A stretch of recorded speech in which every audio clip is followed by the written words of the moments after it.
So you've heard of beef gelatin, but you've never made it from scratch? That's essentially what you'll be doing when you make this beef bone broth. It's Jen again. I'm going to show you exactly how to make the best bone broth, 2 folds of it, and how to can it. I like using the crock pot method for my bone broth, but you can do this in the oven, on the stovetop, or in a pressure cooker. I like to layer my crock pot on the bottom with bones, then with some kitchen scraps. Typically that's old onion peels, celery stalks, and ginger greens. Then I'll do another layer of bones and another layer of scraps. Because these bones are raw and uncooked, that means they're also unseasoned and they don't have any salt. I add about 2 heavy handfuls of sea salt into a big crock pot.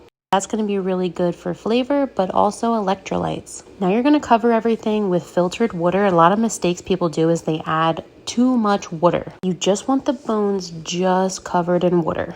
After 8 hours on low, you're going to strain everything into a pot. Then you're going to return the bones and scraps to the crock pot, fill it with more water and more salt. You're going to run that batch one more time and get an additional batch of bone broth. I only do 2 rounds with my bones, but you can do as many as you'd like. I will warn you though, just using your bones for one batch is a waste of money.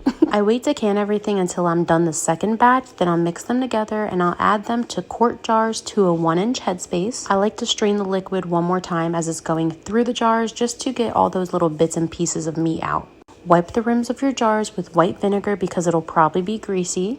Add flats and rings, fingertip tight, and that just means you're not going to close the jar too tight. Make sure everything's the same temperature throughout the process, so hot liquid goes into hot jars and those jars go into hot canning water. And y'all already know I can like the Amish, so I'm going to throw these in my water bath for 45 minutes. Remember, meat requires a 3-hour water bath because it's very dense. You need the heat to penetrate the inside of the jar to make sure the whole thing is sterile. But bone broth is essentially just beef flavored water and it's not dense at all. Happy canning, y'all!